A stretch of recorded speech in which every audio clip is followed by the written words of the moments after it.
চ্যানেলে আপনাকে স্বাগত। নমঃ বন্দে বৃন্দাবন গুরু কৃষ্ণং কমললোচনং বল্লভী বল্লভাং দেবং শ্রী রাধা লিঙ্গিত বিগ্রহং বন্দে শ্রী কৃষ্ণ চৈতন্য নিত্যানন্দ সহুদিত গৌরুদয়ে পুষ্পবন্ত চিত্রৌ সন্দৌ তমনুদৌ আজানুলম্বিত ভুজৌ কনকাবদাত সংকীর্তনৈক তরৌ কমলায়তাক্ষৌ বিশ্বম্বরৌ দ্বিজবরৌ যুগধর্মপালৌ বন্দে প্রিয় করুণায় অবতারৌ। হে কৃষ্ণ করুণা সিন্ধু দীনবন্ধু জগৎপতে গোপেশ গোপিকা কান্ত রাধাকান্ত নমস্তুতে। তপ্ত কাঞ্চন গৌরাঙ্গী রাধে বৃন্দাবনেশ্বরী বৃষবানুসুতে দেবী প্রণমামি হরি প্রিয়ে। বৃন্দাবৈ তুলসী দেবৈ প্রিয়া বৈ কেশবস্য চ কৃষ্ণ ভক্তি প্রদে দেবী সত্যবত্যৈ নমো নমঃ। শ্রীরূপ শ্রী সনাতন ভট্ট রঘুনাথ শ্রীজীবী গোপাল ভট্ট দাস রঘুনাথ এই ছয় গোসাইরি করি চরণ বন্দন যাহা হতে বিঘ্ন নাশ অবিষ্ট পূরণ। এই ছয় গোসাই যার মই তার দাস তা সবার পদরেণু মূর পঞ্চগ্রাস তাদের চরণ সেবী ভক্ত শনিবাস জনমে জনমে মোর এই অভিলাষ। এই ছয় গোসাই প্রভু মুরে কর দয়া চরণে শরণ নিলাম দাও পদ ছায়া। এই ছয় গোসাই জবে ব্রজে কৈলাবাস রাধা কৃষ্ণের নিত্য লীলা করিলা প্রকাশ। মনির আনন্দে বল হরি ভজ বৃন্দাবন শ্রী গুরু বৈষ্ণব পদে মজাইয়া মন। শ্রী গুরু বৈষ্ণব পাদ পদ্ম করিয়াস নাম সংকীর্তন কহে নরোত্তম দাস। জয় জয় শ্রী কৃষ্ণ চৈতন্য দয়াল প্রভু নিত্যানন্দ শ্রী অদ্বৈত গদাধর শ্রীবাসাদি গৌর ভক্ত বৃন্দ। হরে কৃষ্ণ কৃষ্ণ কৃষ্ণ হরে হরে হরে রাম রাম রাম হরে হরে। হরে কৃষ্ণ কৃষ্ণ কৃষ্ণ হরে হরে হরে রাম রাম রাম হরে হরে। হরে কৃষ্ণ কৃষ্ণ কৃষ্ণ হরে হরে হরে রাম রাম রাম হরে হরে।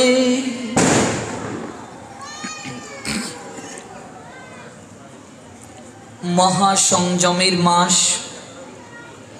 দামোদর মাস উপলক্ষে অপ্রাকৃত কৃষ্ণ কথা শ্রবণের ধারাবাহিকতায় আজকে 12তম দিন। সেই 12তম দিনের এই পুণ্য রজনীতে একটা বিশেষ তিথি আজ অমাবস্যা তিথি এবং আজ শুভ দীপাবলি। এই মহা সংযম তথা ভজনের মাসে আজকের এই দীপাবলিতে যারা এই অপ্রাকৃত কথা শ্রবণ করার মনোরথে নোয়াখালী জেলা শহরস্থ মাইজদি শ্রী শ্রী রাম ঠাকুর জন্মোৎসব মন্দিরে উপবেশিত হয়েছেন, আপনাদের রাতুল রাঙ্গাচরণে আমি অবাজন বৈষ্ণব জ্ঞানী ভক্তিপূর্ণ প্রণাম নিবেদন করছি। আজ দীপাবলি, দীপাবলির বিশেষ মাহাত্ম্য আমরা শ্রবণ করব। এই দীপাবলি মূলত কি আজকের এই দিনটির বিশেষ মহিমা শাস্ত্র কি বলছেন? কেন এই প্রদীপ জ্বালিয়ে দিতে হয়? অগণিত প্রদীপ জ্বালিয়ে দেয়া হচ্ছে। এই দীপাবলিতে প্রদীপ জ্বালানোর পশ্চাতে কারণ কি আমরা শ্রবণ করব। দীপাবলি এই শব্দটাকে যদি আমরা সন্ধি করি, দীপ যুগ অবলি। দীপ শব্দের অর্থ হচ্ছে আলো, অবলি শব্দের অর্থ হচ্ছে শাড়ি, অর্থাৎ আলোর শাড়ি। অর্থাৎ দীপাবলি মানে হচ্ছে প্রদীপের সমষ্টি। সারি সারিভাবে প্রদীপ আজকের দিনে জ্বালিয়ে দিতে হয়। অন্ধকার দূরীভূত করে আলোর প্রভায় চারিদিক যেন আলোকিত হয়। অন্ধকার মানেই হচ্ছে অশুভ শক্তি। মূলত দীপাবলি হচ্ছে অশুভ শক্তির বিরুদ্ধে শুভ শক্তির প্রভাব প্রজ্বলন। এই দীপাবলি যেন আমাদের প্রত্যেকটা মানুষের হৃদয়ের একটা অনুরণনকে ইঙ্গিত করে, আমাকে অসত্য থেকে সত্যের পথে নিয়ে যাও, আমাকে অন্ধকার থেকে আলোর পথে নিয়ে যাও, আমাকে মৃত্যু থেকে অমরত্বের পথে নিয়ে যাও। আমাদের হৃদয়ের আসরিক প্রবৃত্তি যেন প্রদীপের আলোতে আলোকিত হয়, আমাদের সর্ববিঘ্ন যেন বিনাশ হয়। শুনবো আমরা সেই দীপাবলির বিশেষ মহিমা। চলুন তার পূর্বে সর্ববিঘ্ন বিনাশনকারী ভক্তবৎসল ভগবান শ্রী নৃসিংহদেবের চরণে একটু অঞ্জলি প্রদান করি। ভগবান শ্রী নৃসিংহদেব যেন আমাদের প্রত্যেকের সংসারের যত অমঙ্গল আছে, আমাদের জীবনের যত বিঘ্নতা রয়েছে, সমস্ত বিঘ্নতা যেন ভগবান নৃসিংহ রূপে আমাদের বিনাশ করেন। ওম উগ্রং বীরং মহাবিষ্ণু জ্বলন্তং সর্বতমৌকং নৃসিংহ ভীষণং ভদ্রং মৃত্যু মৃত্যু নমাম্যহং। জয় জয় লক্ষ্মীপতি নৃসিংহ মুরারি মঙ্গল নিলয়ে প্রভু অমঙ্গলহারি। আজ হচ্ছে দেবী লক্ষ্মীর আবির্ভাব তিথি। আজকের এই তিথিতেই ভগবান নারায়ণের সঙ্গে লক্ষ্মীর বিবাহ হয়েছিল। বিবাহেরও আজ তিথি। আমরা শুনবো বিস্তারিত সব ব্যাখ্যা। চলুন আমরা ভক্তবৎসল ভগবান শ্রী নৃসিংহদেবের একটু চরণ বন্দনা করি। সবাই আমার সঙ্গে বন্দনায় অংশগ্রহণ করুন। জয় জয় ভক্তবৎসল ভগবান শ্রী নৃসিংহদেব কি, প্রহ্লাদ মহারাজ কি জয়। নমস্তে নরসিংহায়,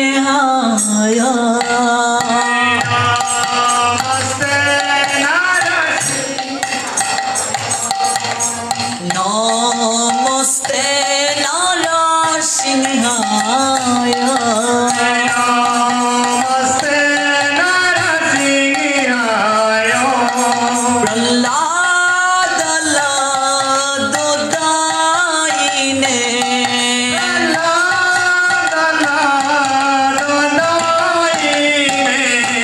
প্রহ্লাদ লাদোদায়িনে,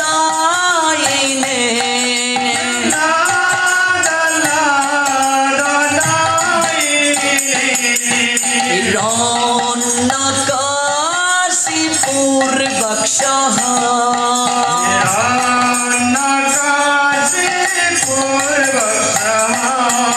হিরণ্যকশিপুর বক্ষঃ,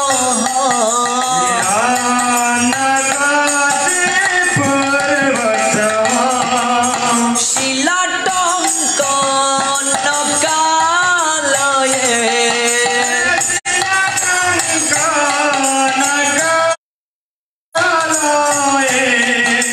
শিলাটঙ্কনকালয়ে,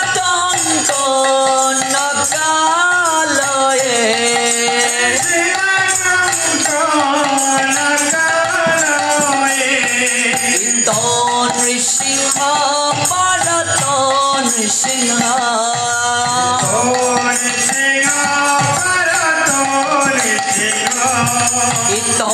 নৃসিংহ পারত নৃসিংহ,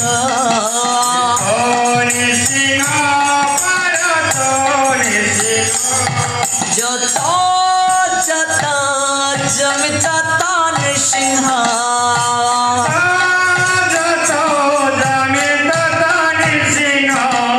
जतो जतो जमिता नृसिंह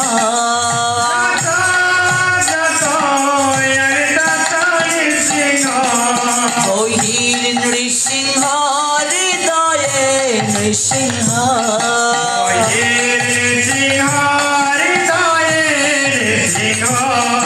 ओहीर नृसिंह हृदय नृसिंह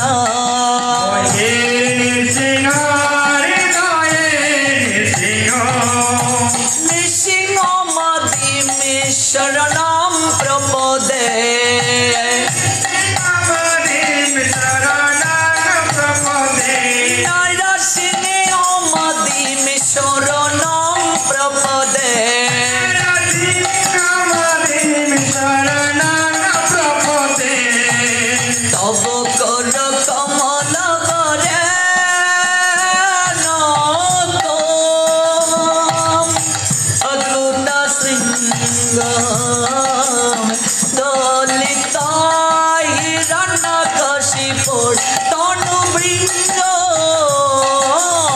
केशवदीतो नरहरि रूप जय जगदीश हरे प्रभु जय जगदीश हरे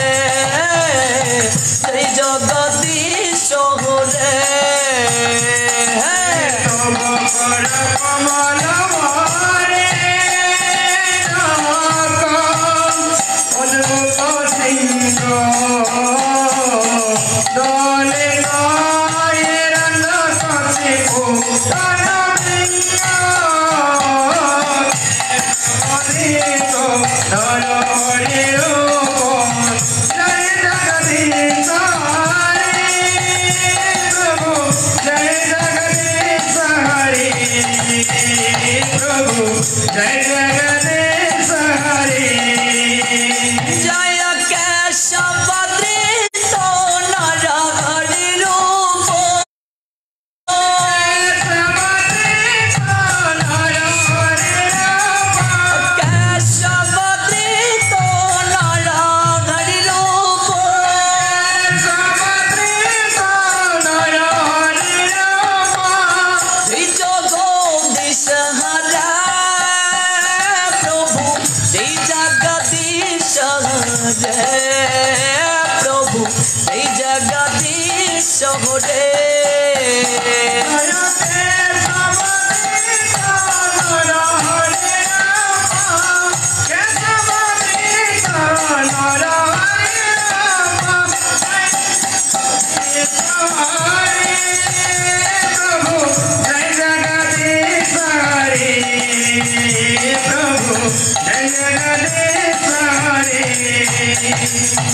जय जय लक्ष्मीपति नृसिंह मुरारी मंगल नीलय प्रभु मंगल हारी जय जय लक्ष्मीपति नृसिंह मुरारी मंगल नीलय प्रभु मंगल हारी जय जय लक्ष्मीपति नृसिंह मुरारी मंगल नीलय प्रभु मंगल हारी जय जय लक्ष्मीपति नृसिंह मुरारी मंगल नीलय प्रभु मंगल हारी जय जय लक्ष्मीपति नृसिंह मुरारी मंगल नीलय प्रभु मंगल हारी जय जय लक्ष्मीपति नृसिंह मुरारी मंगल नीलय प्रभु मंगल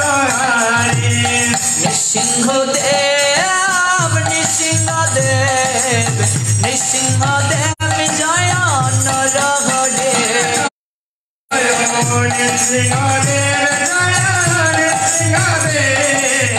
नृसिंहदेव जय नरहरे प्रहलाद महाराज प्रहलाद महाराज प्रहलाद महाराज जय भक्त प्रहलाद प्रहलाद महाराज जय प्रहलाद महाराज प्रहलाद महाराज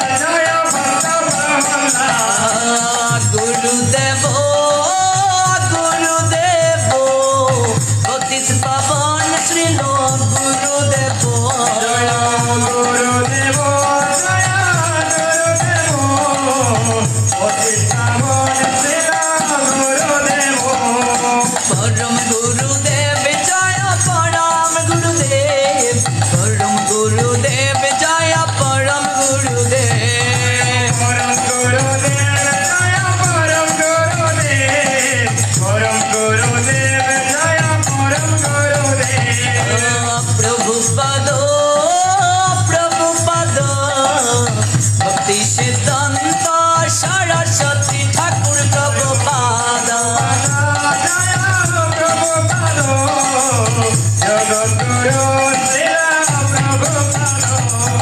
गौरा हरि बोल निताई गौरा हरि बोल, गौरा हरि बोल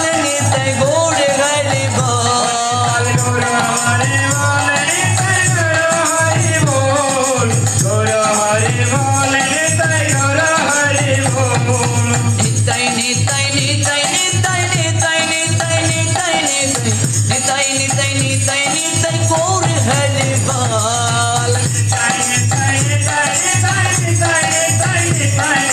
निताई निताई निताई गौर हरि बोल, निताई गौरा हरि बोल, गौर हरि बोल, गौरा हरि बोल निताई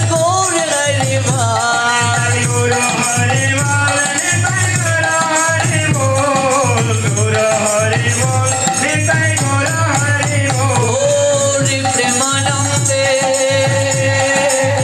हरि हरि बोलो,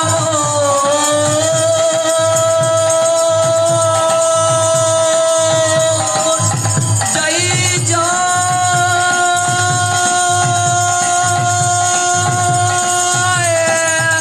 श्री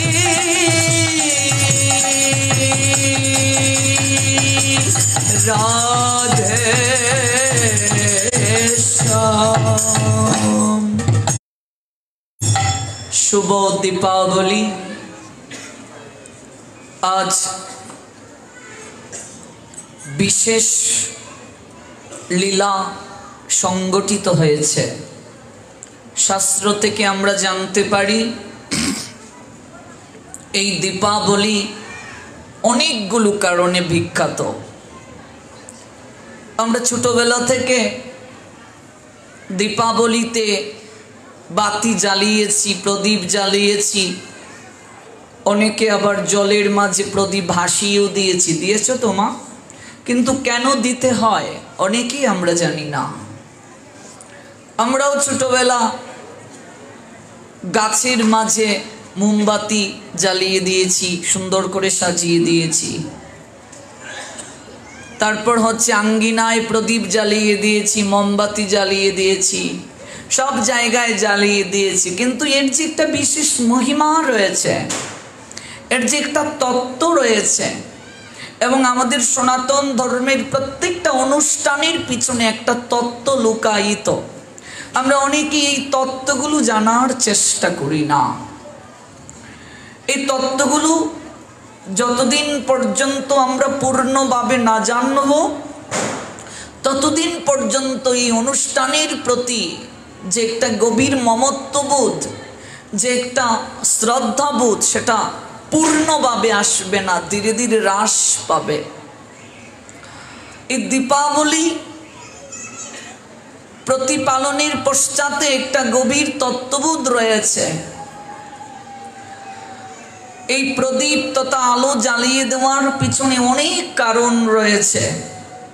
মূলত এই দীপাবলি অনুষ্ঠানটা হচ্ছে আসুরিক প্রবৃত্তি বিনাশের পশ্চাতে সুর যারা রয়েছে, দৈবী গুণ রয়েছে, ওই দৈবী গুণের একটা বিদ্রোহ, দৈবী গুণ অসুর প্রবৃত্তিকে বিনাশের জন্য একটা পদক্ষেপ নেওয়া। অন্ধকার মানেই হচ্ছে একটা নেগেটিভ শক্তি, অন্ধকার মানে একটা আসুরিক বৃত্তি। এই আসুরিক বৃত্তিটাকে আমরা কি করছি? আমরা ওই প্রদীপের প্রভা দ্বারা আলোকিত করে দিচ্ছি। তমসায় আচ্ছন্ন পরিবেশকে আমরা প্রদীপের প্রভা দ্বারা আলোকিত করে দিচ্ছি। প্রদীপের সমষ্টি দ্বারা। তো আমরা প্রদীপ জ্বালিয়ে দিই, তার পিছনে অনেক কারণ রয়েছে। তন্মধ্যে আজকের এই আলোচনায় আমরা কয়েকটি কারণ, যতটুকু সময় আছে এর ভিতরে আলোচনা করার চেষ্টা করব। প্রদীপ জলের মাঝে ভাসিয়ে দেয়া হয় পূর্বপুরুষদের নামে এই দিনে, এই তিথিতে। তার কারণ হচ্ছে আমাদের কিছু কিছু পুরাণ শাস্ত্র বলছেন আমাদের পূর্বপুরুষেরা এই অমাবস্যা তিথিতে পরলোকগত স্থান থেকে এই ভুলুকে নেমে আসেন। এই জন্য আমরা উল্কা জ্বালিয়ে দেই, প্রদীপ জ্বালিয়ে দেই, তাদের পথকে আমরা আলোকিত করে দেই। সনাতন শাস্ত্রেও একটা বিশ্বাস করে এবং সনাতনীরা বিশ্বাস করে যে পূর্বপুরুষরা এই লোকে আসেন। আমরা তিথিতে আমরা কি করি? আমরা তর্পণ করি, পূর্বপুরুষদের উদ্দেশ্যে আমরা জল দান করি, এবং আমরা পূর্বপুরুষদের মৃত্যু তিথিকে পালন করি। ওই বিশেষ তিথিতে আমরা তাদেরকে পিণ্ড দান করি, আমরা তাদের আত্মার শান্তি কামনায় বৈষ্ণব সেবা দেই, হরি গুণকীর্তন করি। সনাতনীরা বিশ্বাস করে যে পূর্বপুরুষ যারা চলে গিয়েছেন তাদের অবদান আমাদের জীবনে অনেক রয়েছে, তাদের দ্বারা দেহ পেয়েছি, সমস্ত কিছু পেয়েছি, তাই তাদের প্রতি আমাদের একটা দায়বদ্ধতা রয়েছে। এই জন্য আমরা পূর্বপুরুষদের উদ্দেশ্যে জল দেই, পিণ্ড দান করি, তাদের দিবসীগুলো পালন করে থাকি। কিন্তু এই অমাবস্যা তিথিতে আমরা সনাতনীরা বিশ্বাস করি যে পূর্বপুরুষেরা মর্তলোকে আসেন এবং তাদের আসার পরটা আমরা আলোকিত করে দিই। এটা হচ্ছে একটা কারণ। অন্যতম আরেকটা কারণ হচ্ছে আজকের এই দিনেই ত্রেতা যুগে ভগবান শ্রীরামচন্দ্র দশমুণ্ড রাবণকে বধ করে মা জানকীকে নিয়ে অযোধ্যায় গমন করেছিলেন। আজকের এই দিনে ভগবান শ্রীরামচন্দ্র লঙ্কেশ্বর রাবণকে বধ করে সীতা ঠাকুরানীকে নিয়ে অযোধ্যায় গমন করেছিলেন লক্ষণ সহ। অযোধ্যাবাসী রামচন্দ্রের বিরহে আর্তনাদ করেছিল এতটা দিন, বিরহে তারা ব্যতীত ছিল। আজকে অশুভ শক্তি রাবণ, তার বিনাশ হয়েছে, শুভ শক্তির উদয় হয়েছে। অযোধ্যায় ভগবান শ্রীরামচন্দ্র প্রত্যাগমন করেছেন, তাই প্রজাদের আনন্দের শেষ নেই। প্রজারা লক্ষ লক্ষ প্রদীপ জ্বালিয়ে দিয়েছে ভগবান শ্রীরামচন্দ্রের আগমনে আনন্দে। আমরা এই যে দীপাবলি উৎসব পালন করছি, এটা মূলত ভগবান শ্রীরামচন্দ্রের বিজয় উৎসব। রাবণ বধ হয়েছে আজকের দিনে। ভগবান শ্রীরামচন্দ্র রাবণ বধের পর অযোধ্যায় ফিরেছেন। ওই যে অযোধ্যায় ফিরার কারণে প্রজাদের মনে যে আনন্দ, ওই আলোক মালা জ্বালিয়ে তারা ভগবান শ্রীরামচন্দ্রকে স্বাগতম জানাচ্ছে। অশুভ শক্তির বিনাশ, অশুভ শক্তি মানে অন্ধকার, অমাবস্যা মানে অন্ধকার, ঘুটঘুটে অন্ধকার। ওই ঘুটঘুটে অন্ধকার থেকে আজকে প্রদীপের আলোতে জীব জগৎ দিশা খুঁজে পেয়েছে। আলোক রশ্মিমালায় তারা তাদের পথকে, পঙ্কিলতাকে ওরা দূর করতে পেরেছে। আজ তাদের আনন্দের দিন, তাই সমস্ত প্রজাবৃন্দ আলো জ্বালিয়ে দিয়েছে। অযোধ্যার এমন কোনো জায়গা নেই যেখানে আলো প্রজ্বলিত করা হয় নাই।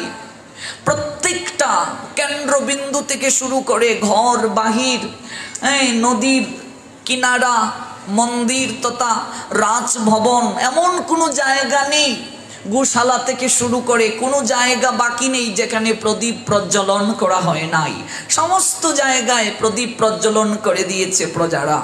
এই প্রদীপ প্রজ্বলনের পিছনে অনেকগুলো তত্ত্ব রয়েছে। একটা তত্ত্ব হচ্ছে আমরা প্রদীপ জ্বালিয়ে দেই কারণ এই প্রদীপ হচ্ছে মঙ্গলের প্রতীক। দেখবে সমস্ত কাজে, বিবাহ বলো, শ্রাদ্ধ কার্য বলো, অন্নপ্রাশন বলো, জন্মদিন বলো, বিবাহ বার্ষিকী বলো, প্রত্যেকটা তিথিতে সনাতনীরা প্রদীপ প্রজ্বলন করে। ভগবানের উদ্দেশ্যে তারা প্রদীপ প্রজ্বলন করে, প্রদীপ দ্বারা আরতি করে। কেন মা? তার কারণ ভগবান দুজন দেবতাকে পরিশুদ্ধতার অধিকার দিয়েছেন। একজন হচ্ছেন অগ্নি দেবতা, একজন হচ্ছেন বরুণ দেবতা। বরুণ হচ্ছেন জলের দেবতা, আর অগ্নি উত্তাপ প্রদান করেন আমাদের। আর ইন্দ্র হচ্ছেন বৃষ্টির দেবতা। এই যে আগামীকাল অন্নকূট মহোৎসব, আমরা অন্নকূটের মহিমা শুনবো আগামীকাল, যে অন্নের পাহাড় হয়েছিল, দেবরাজ ইন্দ্র কুপিত হয়ে 7 দিন 7 রাত্রি বৃষ্টি বর্ষণ করেছিলেন। ভগবান কনিষ্ঠ অঙ্গুলি দ্বারা গিরি গোবর্ধনকে তুলে রেখেছিলেন। ইন্দ্র হচ্ছেন বৃষ্টির দেবতা, জলের দেবতা বরুণ, আর অগ্নি। এই অগ্নিকে আর বরুণকে ভগবান পরিশুদ্ধতার অধিকার দিয়েছেন। অগ্নি যদি কাউকে স্পর্শ করে সঙ্গে সঙ্গে তিনি পবিত্র হয়ে যান। এই যে আমরা আরতি করার পর দেখবেন সেই পঞ্চপ্রদীপে আমরা কি করি? স্পর্শ করি। আপনারা জানেন কি না আমি জানি না, প্রদীপ স্পর্শ করে প্রথম কোন জায়গায় স্পর্শ করতে হয়? চোখের মাঝে স্পর্শ করতে হয়, মনে রাখবেন। এই চোখ যতদিন পর্যন্ত উন্মিলিত না হবে, এই দৃষ্টি যতদিন পর্যন্ত দিব্য দৃষ্টিতে নিবদ্ধ না হবে, ততদিন পর্যন্ত দিব্যময় ভগবানকে দর্শন করা সম্ভব নয়। এই জন্য পঞ্চপ্রদীপ তথা যে প্রদীপ দিয়ে আরতি করা হবে, সেই প্রদীপে হাত স্পর্শ করে প্রথমে চোখের মাঝে দিতে হয়, তারপর মস্তক থেকে সর্বাঙ্গে দিতে হয়। শরীর পবিত্র হয়ে যায় অগ্নি স্পর্শ করলে। আমরা জন্মদিনে, বিবাহ বার্ষিকীতে, সমস্ত কিছুতে আমরা প্রদীপ জ্বালিয়ে দেই, কারণ আমরা প্রার্থনা করি প্রদীপ জ্বালিয়ে আমাদের জীবন যেন প্রদীপের আলোর মতো আলোকিত হয়। কিন্তু সনাতনীরা তত্ত্ব না জেনে, শাস্ত্র না জেনে, পাশ্চাত্যবাসীদেরকে অনুসরণ করে অনেক সময় দেখা যায় জন্মদিনে, বিবাহ বার্ষিকীতে ওরা মোমবাতি জ্বালায়, তারপর ফু দিয়ে নিভিয়ে দেয়, তাই তো? হ্যাপি বার্থডে টু ইউ বলে হাতে তালি করে প্রদীপ নিভিয়ে দেয়। এটা সবচেয়ে বড় অপরাধ, সবচেয়ে বড় পাপ, মনে রাখবেন। জন্মদিনে প্রদীপ নিভিয়ে দেওয়ার মতো পাপ আর কিছু হতে পারে না, অপরাধ হতে পারে না। বিবাহ বার্ষিকীতে মোমবাতি নিভিয়ে দেওয়ার মতো পাপ আর কিছু হতে পারে না। মূলত মোমবাতি জ্বালানো এটা আমাদের সনাতন কৃষ্টি নয়, এটা হচ্ছে খ্রিস্টানদের সংস্কৃতি। মোমবাতি সনাতনীদের কৃষ্টি নয়। সনাতনীদের কৃষ্টি হচ্ছে ঘৃত প্রদীপ, ভালো করে জেনে যান। ঘিয়ের প্রদীপ হচ্ছে সনাতনীদের সংস্কৃতি। এই জন্য আপনার সন্তানের যদি 10তম জন্মদিন হয়, 10টা ঘিয়ের প্রদীপ ভগবানের উদ্দেশ্যে জ্বালিয়ে দেবেন। এই জ্বালানোর মানে কি? আমার সন্তানের জীবন যেন ওই প্রদীপের আলোর মতো আলোকিত হয়। আপনার যদি 5তম বিবাহ বার্ষিকী হয়, 5টা প্রদীপ জ্বালিয়ে দেবেন। মনে রাখবেন, জন্মতিথি, মৃত্যুতিথি আর বিবাহ বার্ষিকী এই দিনগুলোকে বিশেষ মর্যাদার সঙ্গে পালন করা উচিত। বিবাহ বার্ষিকী অনেক গুরুত্বপূর্ণ, কারণ এই দিনে অগ্নিকে সাক্ষী রেখে আমরা কি করেছি? একজন ভজন সঙ্গিনী গ্রহণ করেছি, 7 পাক দিয়ে ভগবানকে ভজনা করব বলে কমিটমেন্ট করেছিলাম। কাজে বিবাহ বার্ষিকীটা প্রত্যেকের জীবনে পালন করা উচিত। এই বিবাহ বার্ষিকীতে, তারপর জন্মদিনে ভালো ভালো রান্না করে ভগবানকে ভোগ লাগাতে হয়, কিন্তু আমরা তো উল্টু। বিবাহ বার্ষিকীতে, জন্মদিনে বিভিন্ন খাবার দাবার মানুষকে নিমন্ত্রণ করে খাওয়াই, আশীর্বাদ করবে আমার ছেলেটা যেন ভালো থাকে। অন্তত যিনি আমাদেরকে ভালো রাখবেন সেই ভগবানের কপালে কিছুই জুটে না, তাহলে ভালো থাকবো কি করে? বিবাহ বার্ষিকী যদি 5তম হয়, 5টা তুমি মোমবাতি জ্বালিয়ে তারপর কেক কাটলে, ফু দিয়ে নিভিয়ে দিলে, তার মানে কি? তোমাদের দাম্পত্য জীবন এই জায়গাতেই নিভে যাক, অন্ধকার হয়ে যাক, তাই তো? সন্তানের জীবন অন্ধকারময় হয়ে যাক, ফু দিয়ে নিবাচ্ছি। কারণ খ্রিস্টানরা এই কাজ করে, সিরিয়াল দেখে দেখে আমরা এইগুলো পালন করি, তত্ত্ব বুঝি না। খ্রিস্টানরা কেন নিবায়, তার পিছনে তাদের একটা কারণ আছে। আমরাও সিরিয়াল দেখে দেখে মোমবাতি নিবাই, প্রদীপ নিবাই। বিষয়টা এমন না, এটা পাপ। সনাতন শাস্ত্র একটা আধ্যাত্মিক চেতনা দেয়। আমাদের উপনিষদ বলছে হে প্রভু তুমি আমাকে অন্ধকার থেকে আলোর পথে নিয়ে যাও, হে প্রভু তুমি আমাকে অসত্য থেকে সত্যের পথে নিয়ে যাও, তুমি আমাকে মৃত্যু থেকে অমরত্বের পথে নিয়ে যাও। তোমার সন্তানের যততম জন্মদিন একটা প্রদীপ জ্বালিয়ে দেবে, তোমার সন্তানের জীবন যেন প্রদীপের আলোর মতো আলোকিত হয়, তোমার দাম্পত্য জীবন যেন প্রদীপের আলোর মতো আলোকিত হয়, তোমার দাম্পত্য জীবনে সংসার জীবনে যেন সর্বদা আলো বিরাজ করে। এই জন্য আলো জ্বালিয়ে দিতে হয়, নিবাতে নেই মা। নিবানু মানেই তো অমঙ্গল। এই যে বিবাহের সময় 7 পাকের সময় মুখ চন্দ্রিকার বাতি এনেছো, আমরা কত সতর্ক থাকি এই বাতিটা যেন না নিবে। কেন? নিবানু মানেই তো অমঙ্গল। তো তুমি প্রদীপ নিবাও কি করে? জন্মদিনে নিবানু মানেই তো অমঙ্গল, বিবাহ বার্ষিকীতে নিবাও কেন? নিবানু মানেই তো অমঙ্গল। জ্বালিয়ে দিতে হয়। এই যে আজকে প্রদীপ জ্বলছে, অগণিত প্রদীপ, এই প্রদীপ কেন জ্বালাচ্ছি আমরা? আমাদের জীবন যেন অন্ধকার থেকে আলোর পথে যায়। অমাবস্যা মানে অন্ধকার, অন্ধকার মানেই অশুভ শক্তি, অন্ধকার মানেই কলি। ওই অন্ধকার থেকে যেন আমরা আলোর পথে যেতে পারি। এই আলো মানেই বিজয়, আলো মানেই আনন্দ, আর অন্ধকার মানেই দুঃসময়, অন্ধকার মানেই পরাজয়। ভগবান শ্রীরামচন্দ্র রাবণকে বধ করেছেন, অসুরের বিনাশ হয়েছে, অন্ধকার শক্তি দূর হয়েছে, এবার শুভ শক্তি উদিত হয়েছে। তাই প্রদীপ জ্বালিয়ে দেয়া হয়েছে অযোধ্যায়, অগণিত প্রদীপ জ্বালিয়ে দেয়া হয়েছে। ভগবান শ্রীরামচন্দ্রের আজ বিজয় উৎসব। এটা হচ্ছে একটা তত্ত্ব।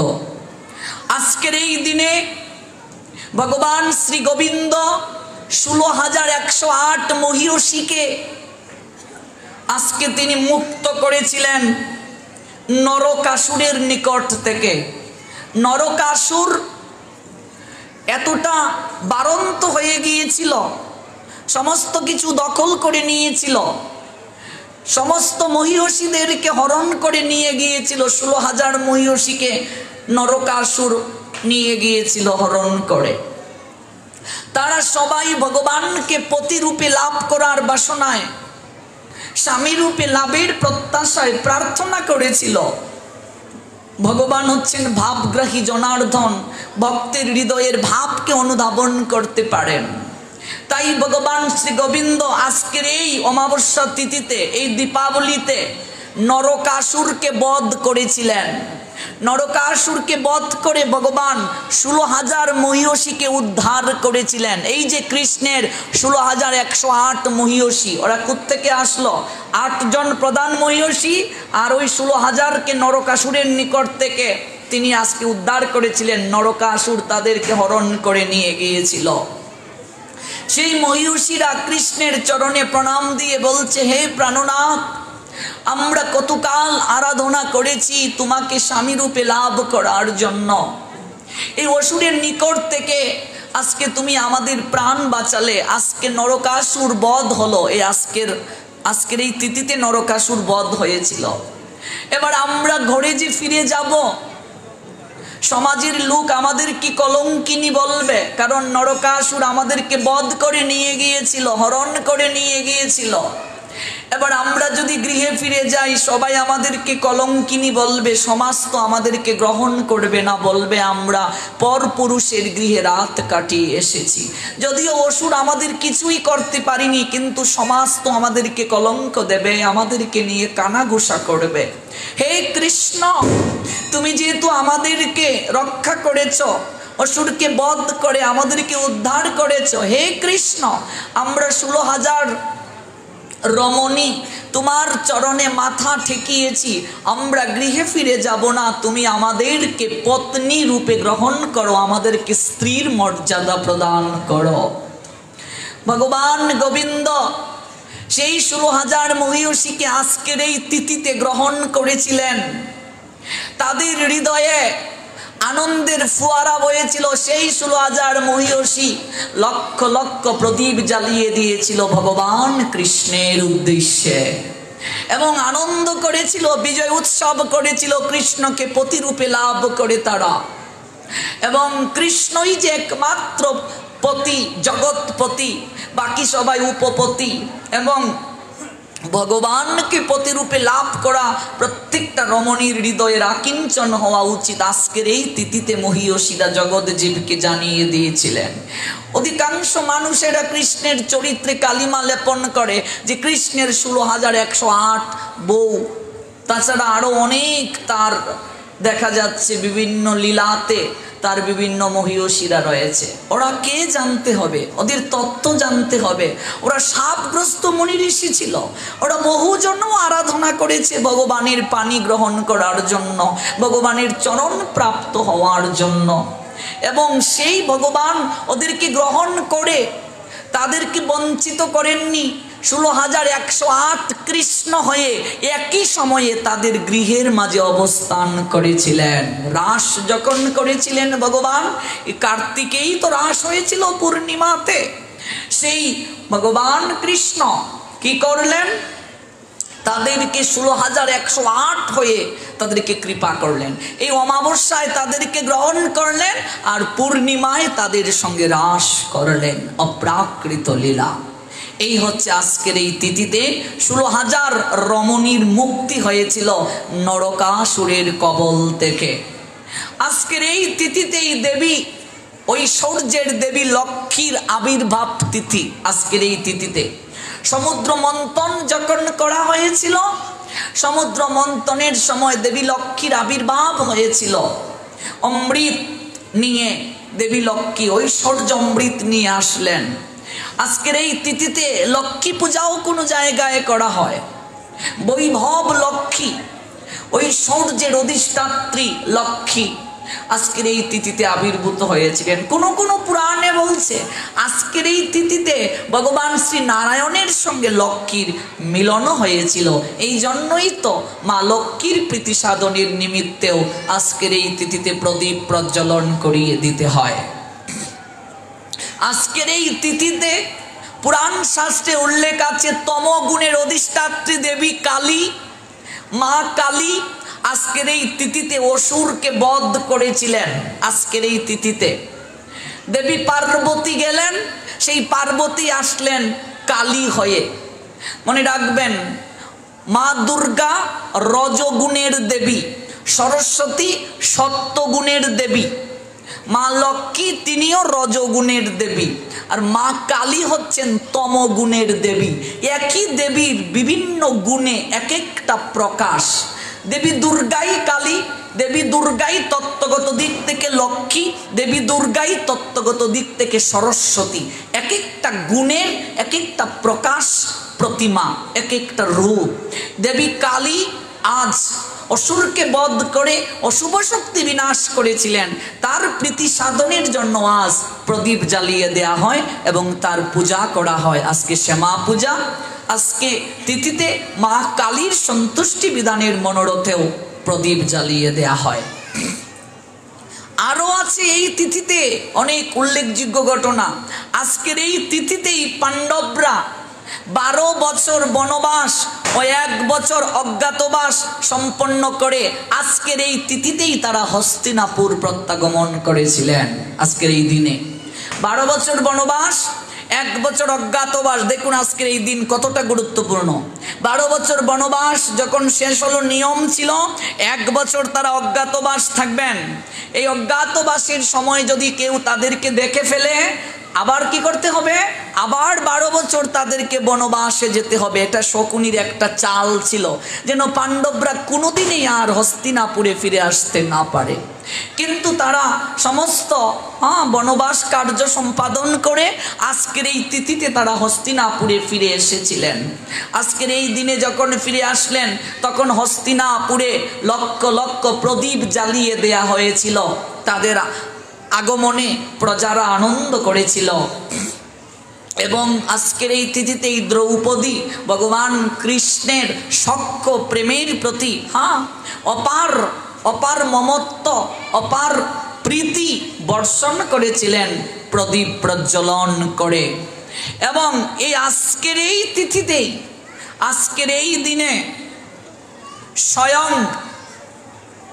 ভগবান শ্রী বামন রূপে যখন বলি মহারাজকে সপ্ত পাতালের মাঝে, একটা হচ্ছে সুতল, সুতলে যখন প্রেরণ করেছিলেন তখন সমস্ত প্রজাবৃন্দগণ কান্নায় ভেঙ্গে পড়েছিল যে আমরা মহারাজকে ছাড়া কি করে থাকব।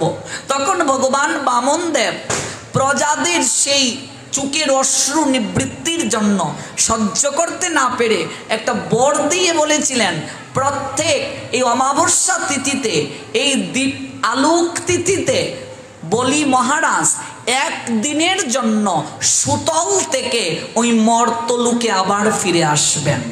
অর্থাৎ বলি মহারাজ আজকের এই তিথিতে তিনি সুতল থেকে এই ভুলুকে নেমে আসেন এবং সমস্ত প্রজাবৃন্দ সেই বলি মহারাজের আগমনে লক্ষ লক্ষ প্রদীপ প্রজ্বলন করেন। সেই বলি মহারাজের স্ত্রী, যার নাম কি বৃন্দাবলী, সেই বৃন্দাবলী তিনি স্বয়ং বামন দেবের বর পেয়েছিলেন আজকের এই তিথিতে। চলুন আমরা একটা লীলা আস্বাদন করি। অনেক মহিমা তো আছে, কেবল শুধু সংক্ষেপে বিশেষ তিথিগুলোকে উল্লেখ করলাম, আর আমরা একটা লীলা আস্বাদন করি। সেই আজকের এই তিথিতে বলি মহারাজ কি করে কৃপা পেয়েছিলেন। বৃন্দাবলী বলি মহারাজের স্ত্রী, সেই বৃন্দাবলীকে আজকের এই তিথিতেই ভগবান বামনদেব আশীর্বাদ দিয়েছিলেন। আজকের এই তিথিতে ভগবান কৃষ্ণের সন্তুষ্টি বিধানের জন্য প্রদীপ প্রজ্বলন করেছিলেন। বামনদেব ভগবান কৃষ্ণেরই তো অবতার, তার সন্তুষ্টির জন্য প্রদীপ জ্বালিয়ে দেয়া হয়েছিল। অশুভ শক্তির বিনাশের জন্য এই প্রদীপ প্রজ্বলন করে দেয়া হয়। এই প্রদীপ আমাদের হৃদয়ের অন্ধকার প্রকোষ্ঠে প্রভার বীজ বপন করে, ধীরে ধীরে অঙ্কুরিত করে, পল্লবিত করে, পুষ্পিত করে। এবং আজকের এই তিথিতে মনে রাখবেন, প্রদীপ প্রজ্বলনের সঙ্গে সঙ্গে গৃহ থেকে অলক্ষ্মী বিদায় হয়, লক্ষ্মীর আগমন হয়। আজকের এই তিথিতে যে গৃহে অন্ধকার থাকে, আজকের এই তিথিতে যারা প্রদীপ প্রজ্বলন করে না, যাদের গৃহে শঙ্খ বাজে না, উলুধ্বনি হয় না, হরিধ্বনি হয় না, তাদের গৃহে কখনো লক্ষ্মীর আগমন হয় না। কাজেই প্রত্যেকের গৃহ থেকে অলক্ষ্মী দূর হয়ে লক্ষ্মীর আবির্ভাব হোক। জয় জয় নিতাই গৌর সীতানাথ প্রেমানন্দে হরি হরি বল মন। জয় জয় শ্রী রাধে। আজকের এই তিথিতে ভূদেবী ও বরাহর পুত্র নরকাসুরের বিনাশ হয়েছিল। অনেক লীলা আছে, চলুন আমরা একটা লীলা আস্বাদন করি। বলি মহারাজের স্ত্রী বৃন্দাবলী কৃপা পেয়েছিলেন আজকের এই তিথিতে। বলি মহারাজকে হিরণ্যকশিপুর পুত্রের নাম কি? প্রহ্লাদ মহারাজ। প্রহ্লাদ মহারাজের পুত্রের নাম কি? বিরুচন মহারাজ। বিরুচন মহারাজের পুত্রের নাম কি? বলি মহারাজ। প্রহ্লাদের নাতি হচ্ছে বলি। হিরণ্যকশিপুর এক ভাই হচ্ছে হিরণ্যাক্ষ। হিরণ্যাক্ষকে ভগবান বরাহ অবতার রূপে বধ করেছিলেন। এই তত্ত্ব আছে শ্রীমদ্ ভাগবতের ৮ম স্কন্ধে। ভগবান বরাহ অবতারে হিরণ্যকশিপুর ভাই হিরণ্যাক্ষকে যখন বধ করলেন, এরপরই হিরণ্যকশিপু বেপরুয়া হয়ে উঠেছিলেন ভ্রাতৃ হত্যার প্রতিশোধ নেয়ার জন্য। কিভাবে সেই হত্যার প্রতিশোধ নেওয়া যায়, তাই তিনি ব্রহ্মার আরাধনা করতে শুরু করেছিলেন। কঠিন থেকে কঠিন আরাধনা, যে আরাধনায় সমস্ত আকাশ বাতাস কম্পিত হয়ে উঠেছিল।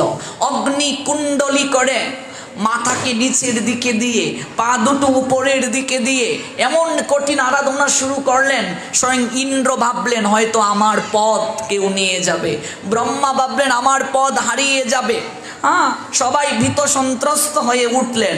এত কঠিন আরাধনায় ব্রহ্মা তাকে দর্শন দিয়েছিলেন। হিরণ্যকশিপু তার হৃদয়ে একটা ইচ্ছে ছিল। ইচ্ছেটা কি? ইচ্ছেটা হচ্ছে ভগবান বিষ্ণুকে বিনাশ করা। এই জন্য ব্রহ্মার আরাধনা করলো। অথচ তার এই জ্ঞান ছিল না যে যার আরাধনা সে করছে সেই ব্রহ্মাও স্বয়ং ভগবান বিষ্ণুর স্তব করে, স্তুতি করে। ব্রহ্মা সন্তুষ্ট হয়ে বললেন, খুব সংক্ষেপে বলছি, পুত্র তুমি আমাকে কেন ডাকছো? বলছেন, হে ব্রহ্মদেব, আমি আপনাকে স্মরণ করেছি, আপনি আমাকে বর প্রদান করুন, আপনি আমাকে অমরত্বের বর প্রদান করুন।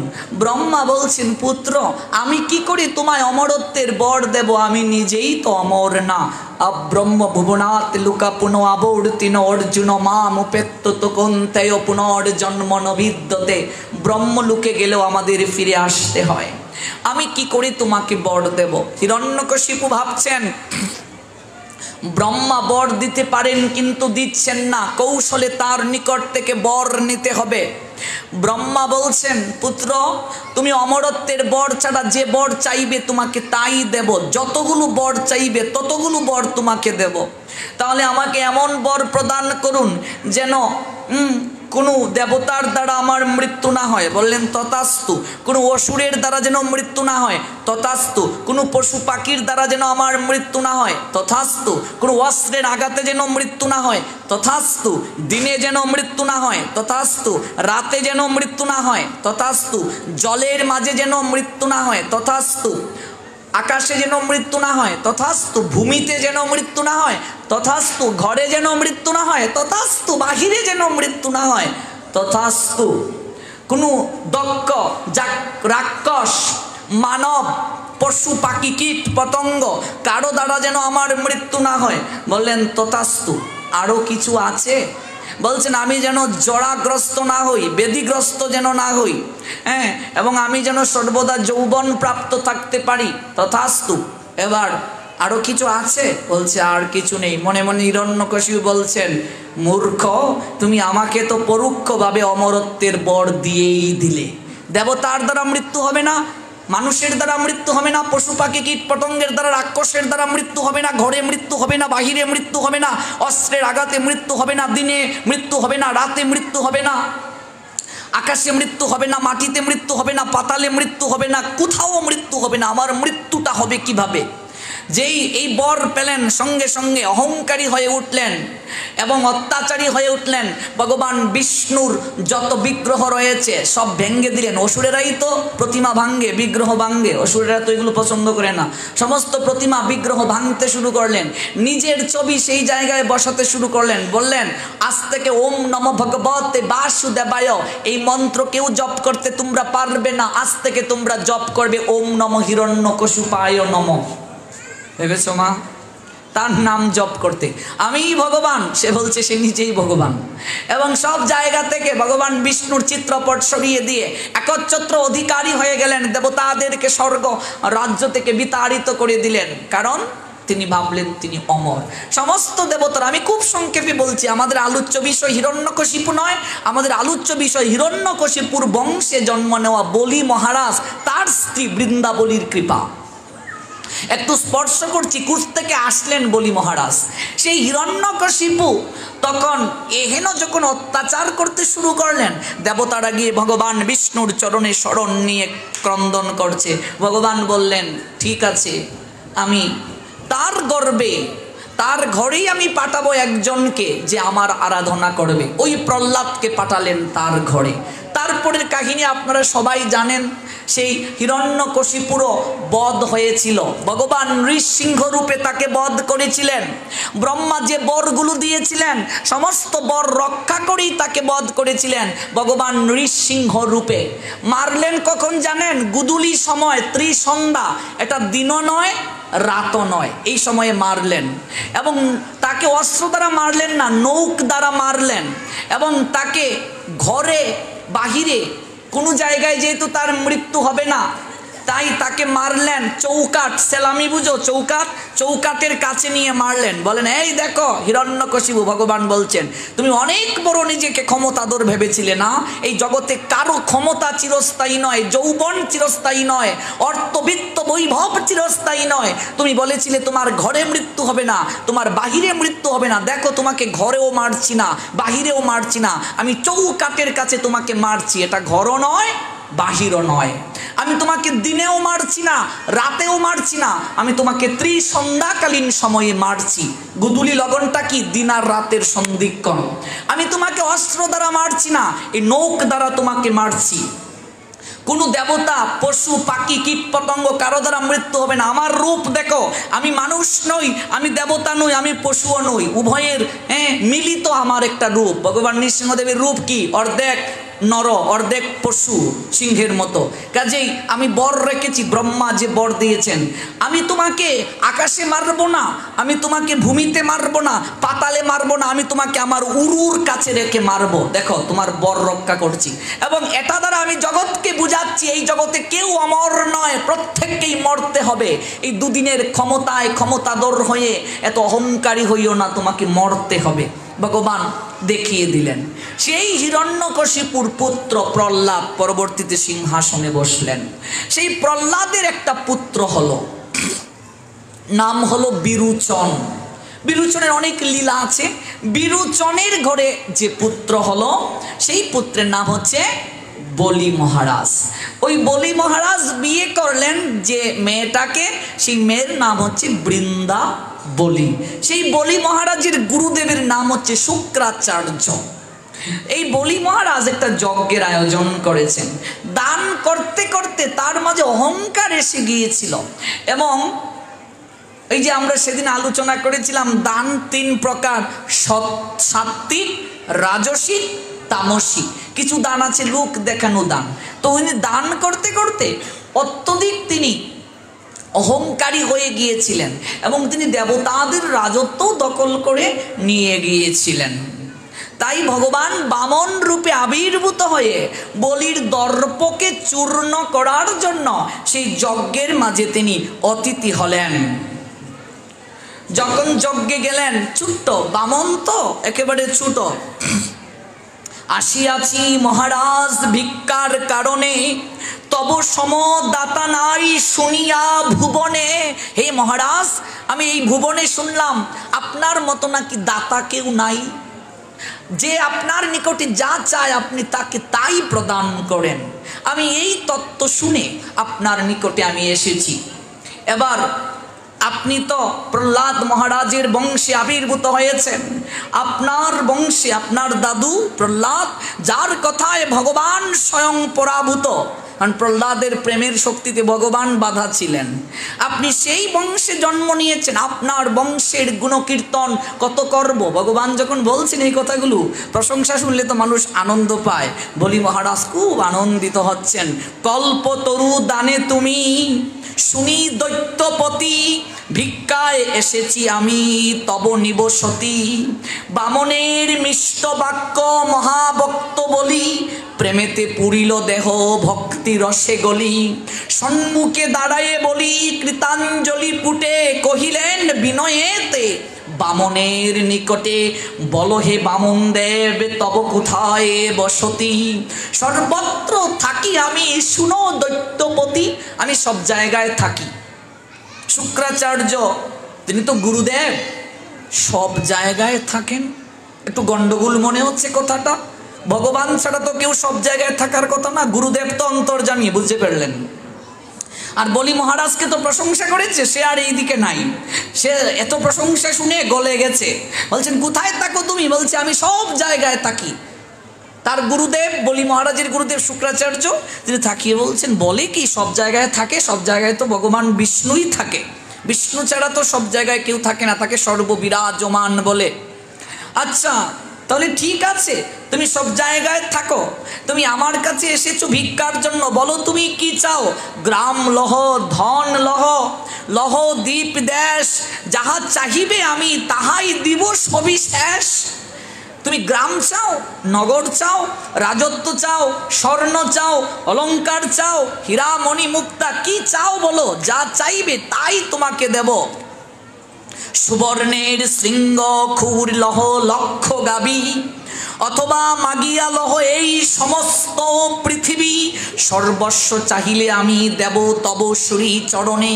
শুনি ভগবান কহেন বলির সদনে, শুনো হে দৈত্যপতি, এত কিছু আমার প্রয়োজন নেই। তুমি সব দিতে পারো, আর আমি লব নাই।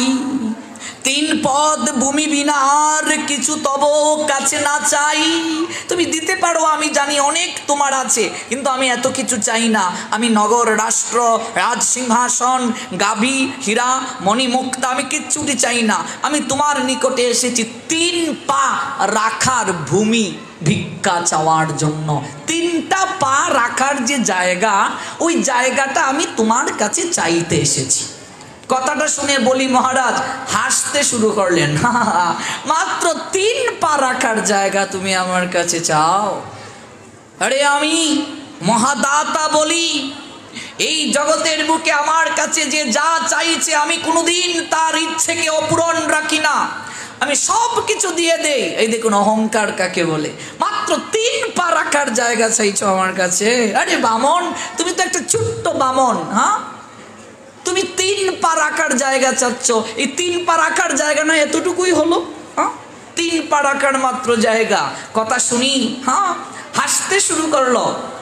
ক্ষুদ্র চরণের 3 পদভূমি লয়ে কি করিবে হে বামন, বলো প্রকাশিয়ে। হে বামন, এই ছোট্ট 3টা পার জায়গা নিয়ে তুমি কি করবে? বামন বলেন, অহে শুনো দৈত্যপতি, বসিয়ায় আমি তপস্যা করিব, বলি বলে প্রভু আমি তবে তাই তোমায় দেব। তপস্যা করবে? ঠিক আছে, যাও 3 পা রাখার জায়গা আমি তোমাকে দেব। গুরুদেব শুক্রাচার্য এসে বলিকে বলছে, বাবা এই বামনকে তুমি 3 পা রাখার জায়গা দিও না। আমি তোমার গুরু হই। শিষ্যের ভালো মন্দ বিচার বিশ্লেষণ করার দায়িত্ব গুরুর উপর পড়ে। এই বামন সাধারণ কেউ নয়। আমার প্রথমেই সন্দেহ হয়েছে, তুমি একটু অপেক্ষা করো, আমি ধ্যানের মাধ্যমে আমি উপলব্ধি করে দেখি ওই বামনের স্বরূপ কি। এই কথা বলে দৈত্যগুরু শুক্রাচার্য ধ্যান করতে বসলেন। ধ্যানের মাধ্যমে দেখলেন এই বামন তো সাধারণ কেউ নয়, ভগবান বিষ্ণু এসেছে ছদ্মবেশ ধারণ করে বামন রূপে। সঙ্গে সঙ্গে ধ্যান থেকে উঠে বলছে, পুত্র বলি তুমি এই বামনকে 3 পা রাখার জায়গা দিও না, তুমি সর্বশান্ত হয়ে যাবে। 3 পদ ভূমি দান তুমি যদি দিবে, 1 পদে সপ্তদ্বীপা পৃথিবী লইবে, অন্য পদে 7 স্বর্গ করিবে গ্রহণ। তখন বলি তোমার ঘটিবে দুর্দশা বন্ধন। 1 পা দিয়ে সপ্তদ্বীপ পৃথিবীকে সে দখল করে নেবে, আরেক পা দিয়ে 7 স্বর্গকে সে দখল করে নেবে। আর আমি ধ্যানের মাধ্যমে আমি উপলব্ধি করলাম তোমাকে বন্ধন করে সে সুতলে নিয়ে যাবে, বান্ধিয়া রাখিবে দৈত্য তোমায় সুতল ভিতরে, এবং দেবরাজ ইন্দ্রের রাজ্য দিবে স্বর্গপুরে। ধ্যানেতে জানিয়া ধ্যান বাঙ্গি শীঘ্র গতি, বলিরে ডাকিয়া কহেন দৈত্য রাজাপতি। তুমি এই কার্য করিও না, তুমি সম্মুখে দাঁড়াইয়ে যিনি বামন আকৃতি, সামান্য বামন নন, বলি সে যে গোলকের পতি। ও সাধারণ কেউ নয়, ও গোলকপতি নারায়ণ। কথাটা যখন শুনলেন বলি মহারাজ বললেন, গুরুদেব আপনার মতো গুরুদেব পাওয়া আমার বহু জন্মের সৌভাগ্য। আপনি ধ্যানের মাধ্যমে উপলব্ধি করে নিলেন উনি স্বয়ং ভগবান। হে গুরুদেব, গোলকপতি ভগবানের চরণ প্রাপ্তির জন্য দেবতারা কত আকাঙ্ক্ষা করে, মুনিগণ ধ্যান করে, যোগীগণ যোগ সাধনা করে তার চরণধুলি প্রাপ্তির জন্য। একটিবার ভাবুন গুরুদেব, সেই ভগবান আজ কাঙ্গালের মতো আমার কাছে এসেছে ভিক্ষা চাওয়ার জন্য। একটিবার ভেবে দেখুন, সেই ভগবান যার চরণধুলি দেবতারা পায় না, যাকে যোগ সাধনায় টলানো যায় না, যাকে ধ্যানের মাধ্যমে বিন্দু বিসর্গ উপলব্ধি করা যায় না, সেই ভগবান আমার কাছে এসেছে কাঙ্গালের মতো ভিক্ষা চাইতে। আমি কি সেই সুযোগ থেকে নিজেকে বঞ্চিত করতে পারি? হে গুরুদেব, জন্মে জন্মে যেন আপনাকেই আমি গুরু রূপে পাই। তবে আপনি আমায় কৃপা করে ক্ষমা করে দিন। আমি প্রতিজ্ঞা করেছি ওই বামনকে 3 পা রাখার জায়গা দেব। আপনি আমায় ক্ষমা করে দিন, আমি আমার কথার বর খেলাফ করতে পারবো না। মূর্খ তুমি! গুরুর আদেশ শিষ্যের শিরোধার্য হওয়া উচিত। আমি গুরুদেব, আমার কথা তুমি মানলে না, হ্যাঁ, আমার বাক্য তুমি করিলে হেলন। হে মূর্খ, তুমি এই মুহূর্তে হতলক্ষ্মী হও কহিনু বচন। তুমি লক্ষ্মী শূন্য হবে, তোমার বন্ধন দশা প্রাপ্ত হবে। তুমি গুরু বাক্য লঙ্ঘন করেছো। দেখুন, গুরুদেবের আদেশ শিরোধার্য, কিন্তু বলি মহারাজ শুক্রাচার্যের কথা এই জায়গায় মানলেন না, তাতে কিন্তু তার পাপ হয় নাই, অপরাধ হয় নাই। কারণ গুরুদেব যদি অশাস্ত্রীয় কথা বলেন, শিষ্য যদি সেই কথাকে লঙ্ঘন করে, তাতে সেই শিষ্যের কোনো পাপ হবে না। মহামহিম বিশ্ব পরশুরামের কথা লঙ্ঘন করেছিলেন। তার গুরুদেব পরশুরাম বলেছিলেন তুমি অম্বাকে বিয়ে করো। মহামহিম বিশ্ব বলছেন গুরুদেব, আপনার কথা শিরোধার্য, কিন্তু আপনি তো জানেন আমি ব্রহ্মচর্যের ব্রত নিয়েছি, আমি কখনো বিয়ে করব না, আমি নৈষ্ঠিক ব্রহ্মচর্যের ব্রত নিয়েছি, কাজে আমি আপনার কথা রক্ষা করতে পারবো না, তাহলে তুমি আমার সঙ্গে যুদ্ধ করো। যুদ্ধ করলেন পরশুরাম আর মহামহিম বিশ্ব। গুরুদেব হেরে গেলেন বিশ্বের নিকটে। তখন পরশুরাম বলছেন আজ আমি গুরু হিসেবে সার্থক, কারণ শিষ্যের নিকটে গুরুদেবের পরাজয় মানে আমি তোমাকে যোগ্য শিষ্য করতে পেরেছি। তাতে কি মহামহিম বিশ্বের পাপ হয়েছিল? গুরু ভক্তি কম ছিল? কখনো নয়, বিশ্বের গুরু ভক্তি কম ছিল না। বলি মহারাজের শুক্রাচার্যের নিকটে গুরু ভক্তি কম ছিল না, কিন্তু সেই বলি মহারাজ প্রতিজ্ঞা করেছিলেন দান করবেন। গুরুদেব না করলেন, এরপরও তিনি শুনলেন না। গুরুদেব অনেক চেষ্টা করেছিলেন সেই দানকে রক্ষা করার জন্য, কিন্তু শুনলেন না। এবার গুরুদেব বললেন শুনো, এই রাজত্বে তুমি 3 পা রাখার জায়গা দান করবে। তোমার একা দান করার অধিকার নেই, ভালো করে কথা বুঝবেন। কারণ তুমি যেদিন বিয়ে করেছ সপ্ত প্রদক্ষিণ করে, সেই দিন থেকে তুমি অর্ধাঙ্গিনী গ্রহণ করেছ। স্ত্রীকে কি বলা হয়? অর্ধাঙ্গিনী, অর্ধেক অঙ্গের অধিকারিণী। স্বামী যত কাজ করবে স্ত্রীর নিকটে পরামর্শ নিতে হবে, স্ত্রীর নিকটে অনুমতি নিতে হবে। ব্যবসায় যদি 50 লক্ষ টাকা আপনি ইনভেস্ট করেন, আপনার স্ত্রীর নিকটে পরামর্শ নিতে হবে, আমি যে 50 লক্ষ টাকা ইনভেস্ট করব, বলো তো এটা ঠিক কিনা। যদি কোনো স্বামী অনুমতি না নেয়, কিংবা স্ত্রীর অনুমতি ছাড়া স্বামী যদি কোনো কিছু দান করে, স্বামীর অনুমতি ছাড়া স্ত্রী যদি কোনো কিছু দান করে, এই দানের কখনো ফল লাভ হবে না।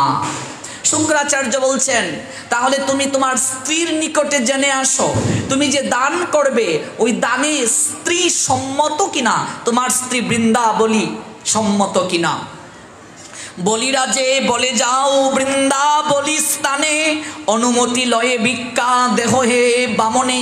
গুরুবাক্য বলি যান পত্নীর সদনে, তৃণদন্তে করি কহে বিষণ্ণ বদনে। করহে আমারে রক্ষা বৃন্দাবলী রানী, দানে অনুমতি দিয়া রাখো মোর বাণী। হে বৃন্দাবলী, আমি কথা দিয়েছি, আমি ওই বামনকে, একজন বামন আমার যজ্ঞে এসেছে, আমার নিকটে ভিক্ষা চেয়েছে 3 পা রাখার জায়গা, আমি তাকে কথা দিয়েছি আমি তাকে 3 পদ ভূমি দেব। এবার তুমি কি বলো, আমি কি তাকে দান করব আমি যে কথা দিয়ে এসেছি? স্ত্রী বলছেন ওহে পতি দেবতা, প্রত্যেক স্ত্রীর দায়িত্ব হচ্ছে স্বামীকে ধর্ম পালনে সহায়তা করা। আমরা যখন বিয়ে করেছি 7 পাকে প্রদক্ষিণ করে, সেই দিন আমরা কথা দিয়ে এসেছি অগ্নিকে সাক্ষী রেখে, আজ থেকে একজন ভজন সঙ্গিনী গ্রহণ করলাম। বিয়ে মানে শয্যা সঙ্গিনী নয়, ভজন সঙ্গিনী গ্রহণ।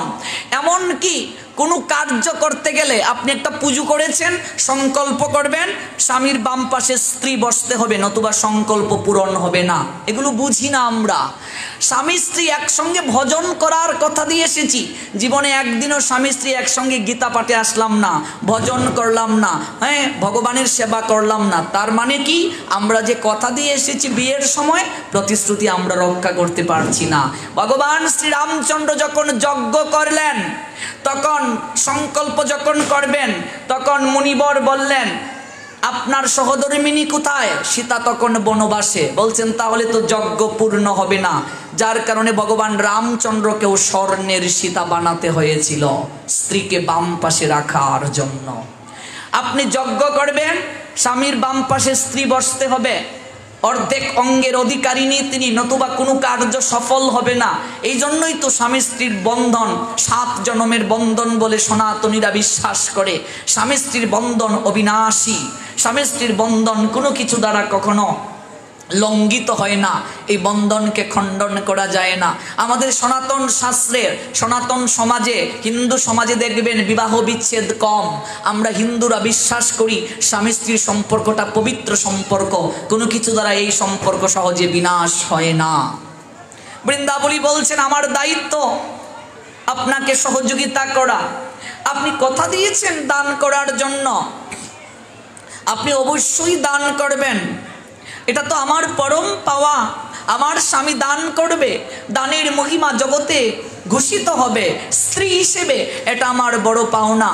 আপনি কৃপা করে আপনি যে প্রতিশ্রুতি দিয়েছেন, আপনি যে কথা দিয়েছেন, সেই কথাকে রক্ষা করুন। স্ত্রী যখন অনুমতি দিলেন, অতি অহংকারের বশবর্তী হয়ে বলি আসলেন ভগবান বামন দেবের নিকটে দান করার জন্য। কোনো কিছু করতে গেলেই প্রথমে আচমন প্রয়োজন, মনে রাখবেন। আচমন না করলে কোনো কার্য হয় না।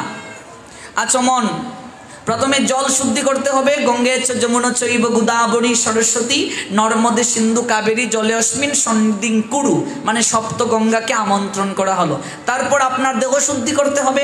ওম অপবিত্র পবিত্র বা সর্বাবস্থান গত অপিবা যস্মরেট পুণ্ডরী কাক্ষং সবাজ্য অভ্যন্তর সূচি নম বিষ্ণু নম বিষ্ণু নম বিষ্ণু। তারপর আচমন ওম কেশবায় নমঃ। একটু এভাবে টুটের মধ্যে স্পর্শ করবেন, জল খাওয়া যাবে না। তারপর একটু ফেলতে হবে, আবার হাত ধুতে হবে। ওম নারায়ণায় নমঃ, আবার হাত ধুতে হবে। ওম মাধবায় নমঃ, হাত ধুতে হবে, আবার হাত জোড় করে ওম তদ্বিষ্ণু পরমং পদম সদা পশ্যন্তি সুরৌ দিবিব চক্ষুরাততম, আচমন করতে হবে। আচমন না করে কোনো কার্য করা যাবে না। আরতি বলুন, ভোগ নৈবেদ্য লাগানো বলুন, যত কার্য রয়েছে, দান দক্ষিণা বলুন, কোনো কিছু করুন। যখন বিশেষ কার্য বলবো, মন্ত্র বলবো, আগে আমাকে আচমন করতে হবে, দেহ শুদ্ধি করতে হবে। এবার আচমন করতে বললেন ভগবান বামন বলিকে। আচমন করতে গেলে তো জল প্রয়োজন। শুক্রাচার্য দেখছে আমার শিষ্য তো সর্বশান্ত হয়ে যাবে, তাই তিনি এই যে জল রয়েছে বৃঙ্গারের মাঝে, তখন শুক্রাচার্য তিনি তার সাধনার গুণে জলের ভেতরে প্রবেশ করে ফেললেন, বৃঙ্গারের ভিতরে প্রবেশ করে ফেললেন, যেন জল বের না করা যায়। ভগবান তো সব জানেন। তখন তিনি বললেন বলিকে, হ্যাঁ বলি, হয়তো একটা কীট পড়ে গেছে, ফুলের মাঝে কীট আছে, এটা পড়ে গেছে জলের মাঝে। তুমি একটা কুশ দ্বারা ওই ফুলটাকে তুলে নাও। যখন এই কুশ দ্বারা ভেতরে একটা স্পর্শ করলো, শুক্রাচার্যের এই চুকের মাঝে গিয়ে সেই আঘাতটা লাগলো। দেখো, বের হয়ে আসলেন শুক্রাচার্য। হে মূর্খ শিষ্য, গুরুদেবকে আঘাত করলে শরীরে, আর অনেক আছে, আমরা খুব সংক্ষেপে স্পর্শ করছি। গুরুদেবকে আঘাত করলে তুই সর্বশান্ত হয়ে যাবি। ভগবান বামন মিটি মিটি হাসছেন। তাহলে তুমি মন্ত্র বলে সমস্ত কিছুকে দান করে দিয়ে দাও। যখনই দান করতে গেলেন, সঙ্গে সঙ্গেই ভগবান বিশাল এক আকৃতির রূপ ধারণ করলেন। বিশ্বমূর্তি নারায়ণ বিশ্বরূপ হয়ে কাঁপিতে লাগিল বলি বামনকে দেখিয়ে। ছোট্ট একটা ছিল শিশু, বিশাল এক আকৃতির রূপ ধারণ করে নিলেন। এক পদে সপ্তদ্বীপ পৃথিবী পুরিল, আরেক পদ সপ্ত স্বর্গ আরূপিল। দেহের আকাশে লয়ে মেঘের গর্জনে বলি প্রতি বামন কহে ক্রোধ মনে, আরে পাপিষ্ঠ দৈত্য, এত বল ধরো, আমার সঙ্গেতে তুমি প্রবঞ্চনা করো। আজি তব অহংকার হইল যে চুর, অতি দানে বদ্ধ তুই হইলি অসুর। দান করতে করতে অহংকারী হয়ে গেলে, স্বর্গমর্ত পাতাল অধিকার করে নিলে, এমনকি দেবতাদেরকেও তুই স্বর্গ থেকে বিতাড়িত করে দিলে। দেখ আমি কে এসেছি। এক পা দিয়ে সপ্ত মর্তভূমিকে দখল করলেন, এক পা দিয়ে সপ্ত স্বর্গকে দখল করে নিলেন আর প্রবলভাবে ক্রোধান্বিত হয়ে গর্জন করতে শুরু করলেন। তুই তো বলছিলে মাত্র 3 পা রাখার জায়গা, এটা কোনো বিষয়ই নয়, অনেক কিছু তুই আমায় দিতে পারবি, মাত্র 2 পা দিয়েই তো তোর সমস্ত কিছুকে আমি দখল করে নিলাম, আর 1 পা রাখার জায়গা আমাকে প্রদান কর। অবাক হয়ে গেলেন বলি মহারাজ, আমি কাকে দেখলাম এতক্ষণ, আর কে আসলো, কে আসলো, তুমি কে, তুমি আমার সঙ্গে প্রবঞ্চনা করলে। ভগবান ডাকলেন গরুরকে, গরুর এই মুহূর্তে তুমি আবির্ভূত হয়ে বলিকে বন্ধন করো। গরুর এসে বলিকে বন্ধন করলো। এক দাসী অন্দর মহলে গিয়ে বলছে, মহারানী আপনি বসে আছেন, আপনি কি জানেন আপনার কপালে দুর্গতির কালো মেঘ নেমে এসেছে, বরিশন হবে আপনার অশ্রুতে। কি হয়েছে? মহারাজ বন্ধন স্বীকার করেছেন যে বটু ব্রাহ্মণ এসেছিল ভিক্ষা চাইতে, সে বিশাল রূপ ধারণ করে 1 পা দিয়ে সপ্ত মর্ত, 1 পা দিয়ে সপ্ত স্বর্গকে সে দখল করে নিয়েছে, তর্জন গর্জন করছে, গরুর দ্বারা বন্ধন হয়েছে। বৃন্দাবলী স্বামীর এহেন দশা দেখে পাগলের নিয়ে তিনি চলে আসলেন, এসে দেখেন ভগবান এই রূপ ধারণ করেছেন। দেখিয়া বিরাট রূপ বৃন্দাবলী রানী, কৃতাঞ্জলি পুটে বামনের কহে বাণী, একই অবিচার প্রভু করি দর্শন, এক রূপে এসে তুমি অন্য রূপের ধারণ, ত্রিপাত ভূমির লাগি তুমি করেছ বন্ধন, কই প্রভু দেখি তব তৃতীয় চরণ। তুমি প্রবঞ্চনা করলে, তুমি এক রূপ নিয়ে এসে প্রবঞ্চনা করে এই বিশাল রূপ তুমি ধারণ করে সমস্ত কিছু দখল করে নিলে। তুমি 3 পা রাখার জায়গা চাইছো না, কোথায় তোমার আরেকটা পা, বের করো তুমি আরেকটা পা, দেখি তোমার তৃতীয় পদ কোথায়। তৃতীয় পা আমি বের করব, রাখার জায়গা কোথায় বৃন্দাবলী? তুমি যদি তৃতীয় পা বের করতে পারো, তৃতীয় পা রাখার জায়গাও আমি তোমাকে দিতে পারবো, তৃতীয় পা তুমি বের করো।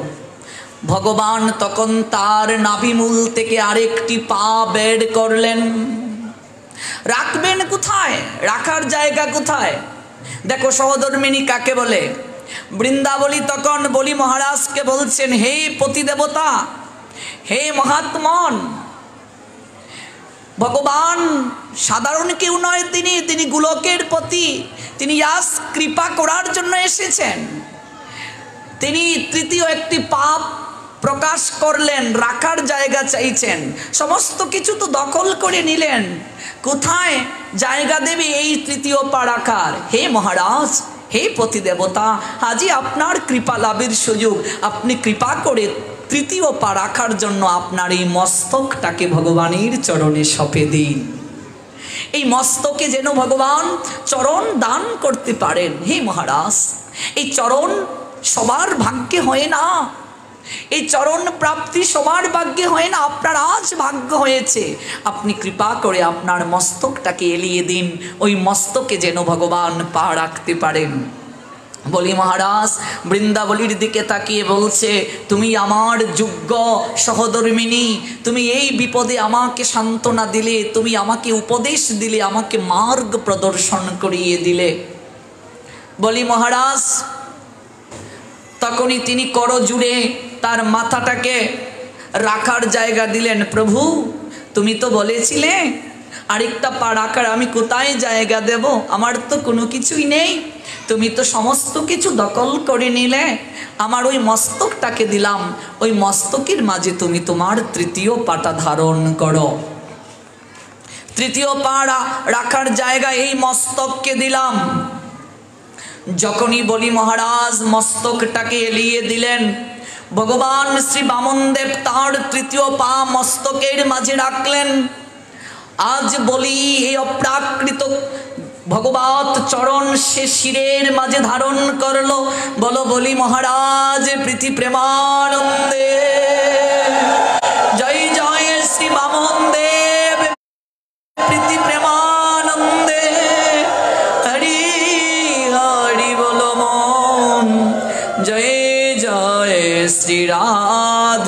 ঈশ্বম মাথার মাঝে ধারণ করলেন, চরণ ধারণ করলেন এবং সেই চরণ দ্বারা বলিকে পাঠিয়ে দিলেন সুতলে।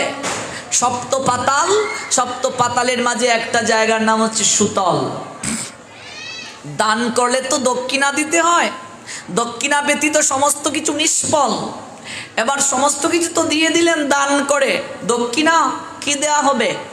বৃন্দাবলী গিয়ে বলছেন, বৃন্দাবলী বামনের পদে প্রণমিল, কৃতাঞ্জলি পুটে সতী কহিতে লাগিল, পতিমোর সর্বস্ব তোমারে কইল দান, আমি কিছু দক্ষিণা দেব তোমায় ভগবান। হে প্রভু, আমার পতি দেবতা সমস্ত কিছু তোমায় দান করে দিয়ে দিয়েছে। দান করলে তো দক্ষিণা দিতে হয়, নতুবা দানের মহিমা থাকলো না, দানের ফল লাভ হলো না। আমার পতি আপনাকে সমস্ত কিছু দিয়ে দিয়েছে, আমি আপনাকে কি দেব? আমি আপনাকে দক্ষিণা রূপে কি দেব? তাই আমার এই সমস্ত, এই দেহ, এই মন, এই প্রাণ, আমার সমস্ত কিছু আমি আপনার চরণে দক্ষিণা স্বরূপ সমর্পণ করে দিয়ে দিলাম। আপনি কৃপা করে আমায় গ্রহণ করুন, আপনি কৃপা করে আমায় গ্রহণ করুন। এত দৈন্যতা, এত সমর্পণ দেখে ভগবান অভিভূত হয়ে গেলেন, অবাক হয়ে গেলেন।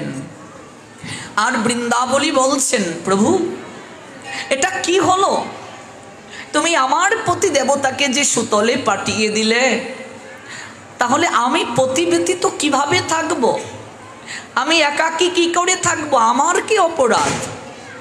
তুমি আমাকে পতিবিহীন কি করে রাখবে? আমি তোমার চরণে সঁপে দিলাম নিজেকে, এবার তুমি বলো আমার করণীয় কি? ভগবান বৃন্দাবলীর কথায় আটকা পড়ে গেলেন, বলেন, ও হে বৃন্দা, তোমার মতো সহধর্মিনী অহংকারের বিষয়ে বলির হওয়া উচিত। বৃন্দাবলীর বাক্যে হরি বামন মূরতি প্রসন্ন হইয়া কন বৃন্দাবলীর প্রতি, বলি ইন্দ্র হবে গো সাবর্ণী মন্বন্তরে। ওহে বৃন্দাবলী, সাবর্ণী মন্বন্তর যখন উপস্থিত হবে, সাবর্ণী মন্বন্তর, মন্বন্তরের তো অনেক প্রকার রয়েছে, সাবর্ণী মন্বন্তরে এই বলি মহারাজ ইন্দ্র দেবতা হবে, ইন্দ্র দেবতা হবে এবং সম্প্রতি সেই পাতালের ভিতর সুতলে থাকবে। আমি সেই সুতলের মাঝে বিশ্বকর্মাকে দিয়ে একটা মনোরম প্রাসাদ তৈরি করে দেব, স্বর্ণময় গৃহ, তাতে রতনে খচিত, রত্ন সিংহাসনে বলি হবে বিরাজিত, বামেতে বসিবে তুমি শুনগ জননী, আমি দ্বারপাল হয়ে শুনো সত্যবাণী। হে বৃন্দাবলী মা, তোমার এই সমর্পণ আমাকে মুগ্ধ করেছে। সাবর্ণী মন্বন্তরে বলি ইন্দ্র হবে, আর এই সুতলে যতদিন সে থাকবে আমি একটা প্রাসাদ তৈরি করে দেব স্বর্ণ দ্বারা, বিশ্বকর্মাকে দিয়ে, মণি দ্বারা খচিত থাকবে, রাজ সিংহাসনে বলি বসবে, আর বাম পাশে তুমি সেই বলি মহারাজের পাশে বসবে বৃন্দা। আর আমি স্বয়ং ভগবান, আমি দ্বার রক্ষক হয়ে তোমাদেরকে সর্বদা পাহারা দেব। ভগবান বলছেন, দেখো বলিকে সুতলে পাঠানো এটা বলিকে দণ্ড নয়, কৃপা করা, কৃপা। আমি স্বয়ং দ্বারপাল হয়ে আমি সর্বদা তোমাদেরকে রক্ষা করব মা। ঝরঝর করে বৃন্দাবলীর নয়ন থেকে জল জড়লো, প্রভু তুমি এতটা কৃপাময়। হ্যাঁ, আমি দ্বারপাল হয়ে থাকব। স্বয়ং ভগবান নারায়ণ দ্বারপাল হয়ে গেলেন, সুতলে দ্বার রক্ষক হয়ে পাহারা দিচ্ছেন তিনি।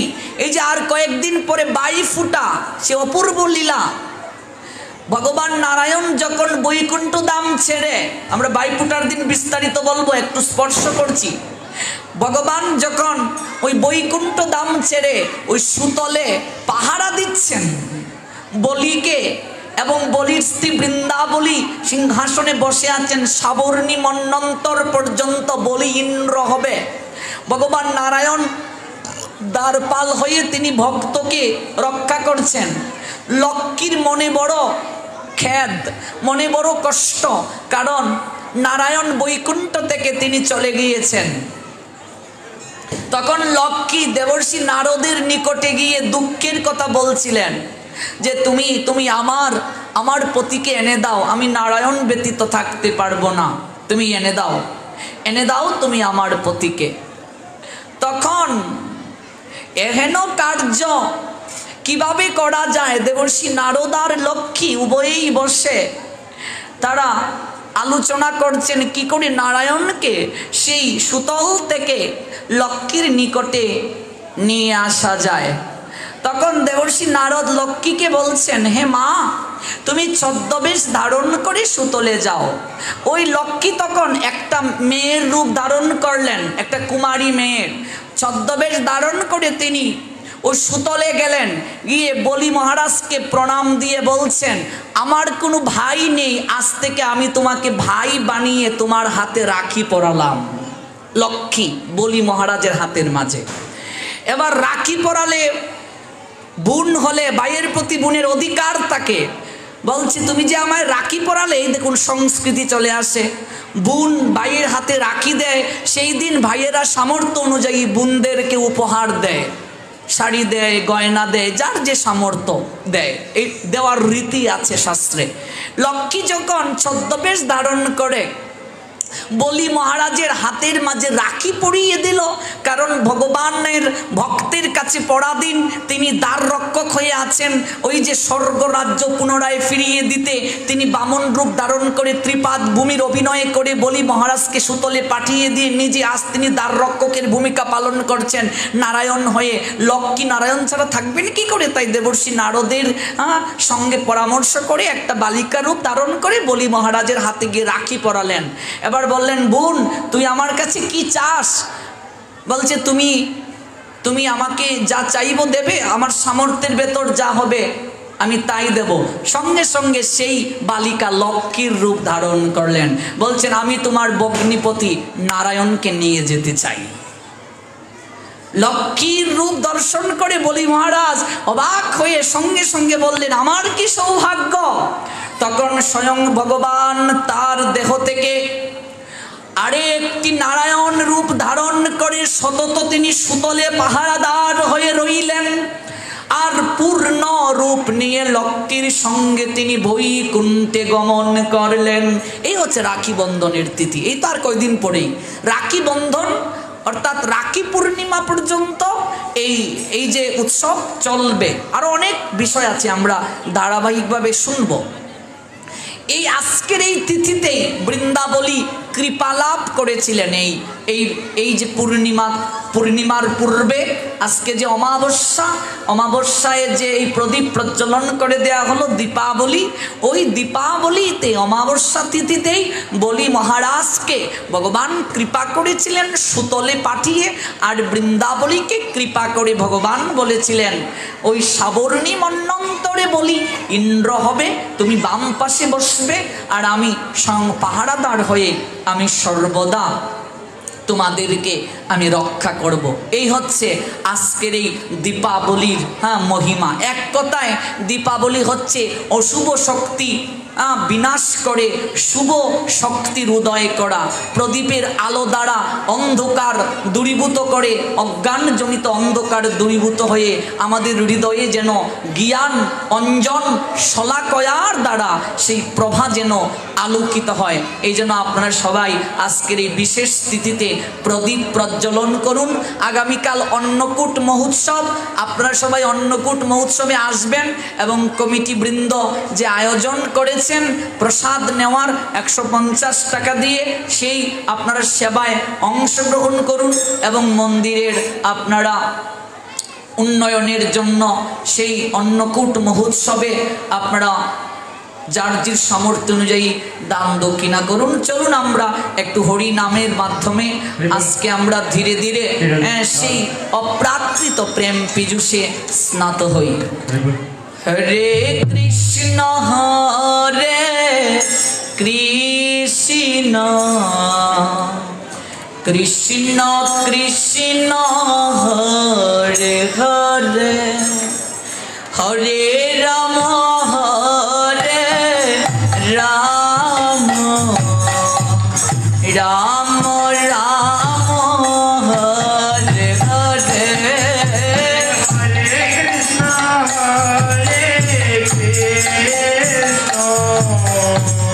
कृष्ण कृष्ण हरे हरे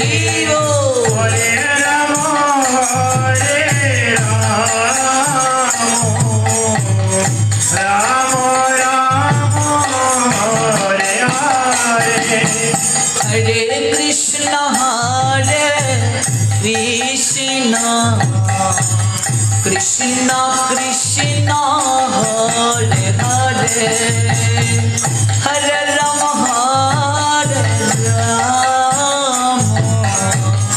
राम राम हरे हरे हरे कृष्ण कृष्ण कृष्ण हरे हरि बोल हरे राम राम राम हरे हरे हरे कृष्ण कृष्ण कृष्ण हरे हरे राम राम राम हरे हरे हरे कृष्ण कृष्ण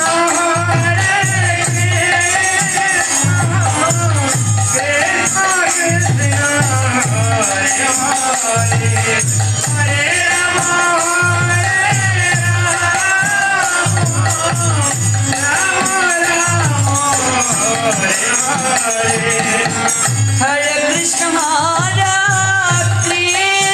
कृष्ण कृष्ण कृष्ण हरे हरे हरे राम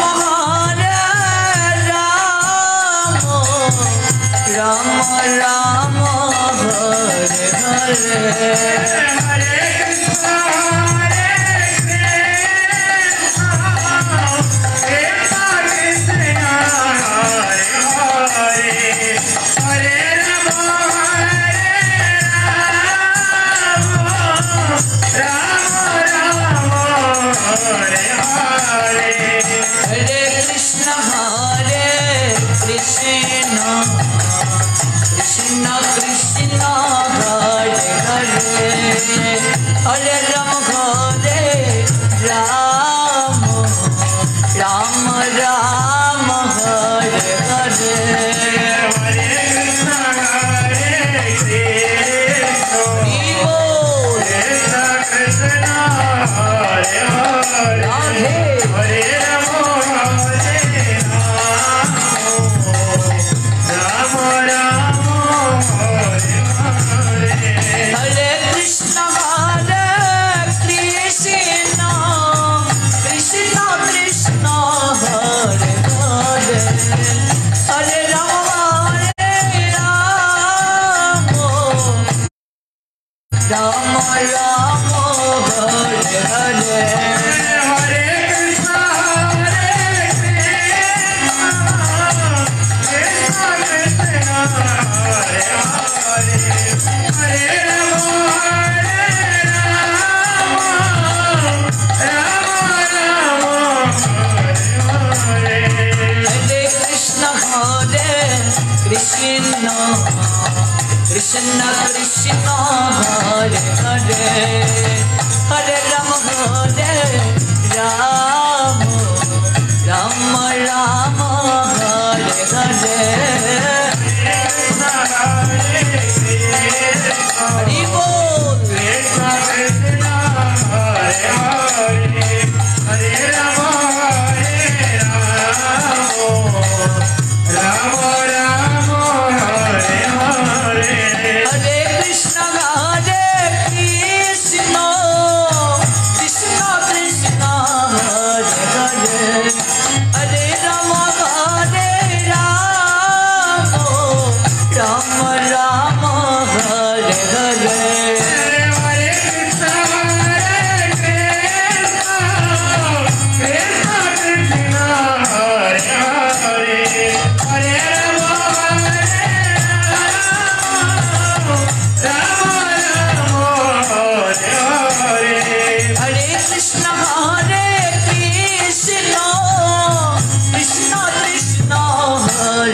हरे Ram Ram Ram Hare Hare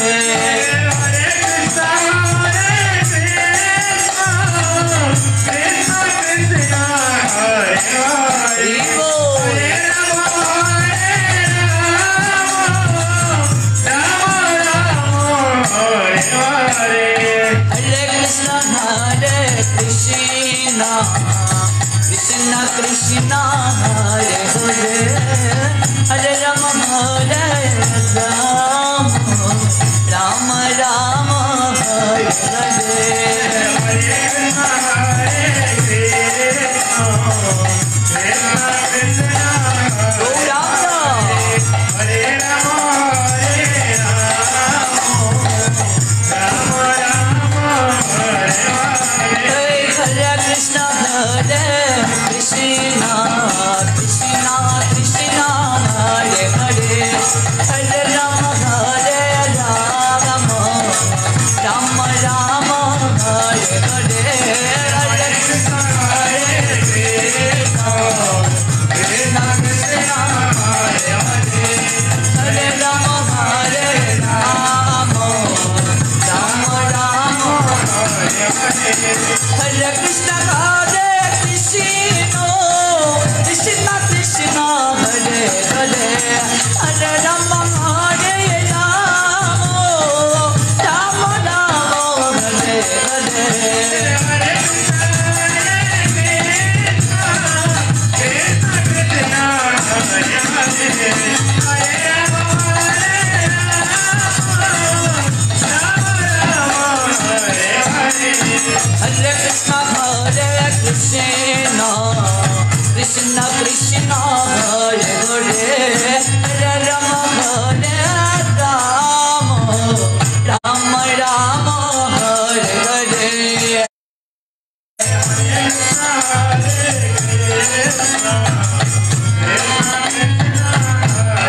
Gauranga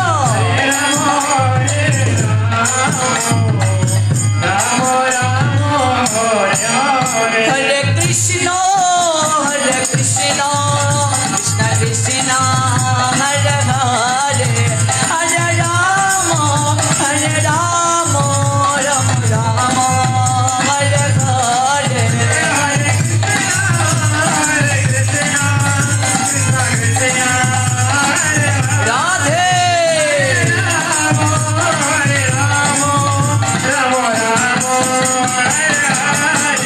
Hare Radhe Jai Radhe Jai Radhe Jai Radhe Jai Radhe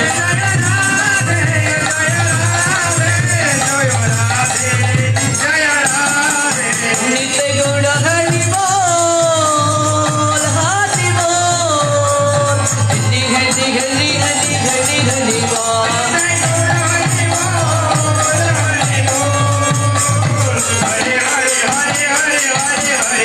O Hari Bol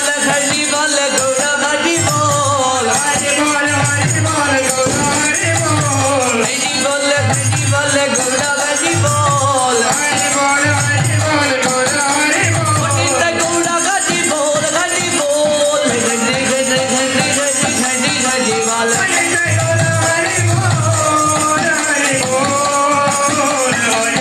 Hari Hari Hari Bol Gaur Premanande Hari Hari Bala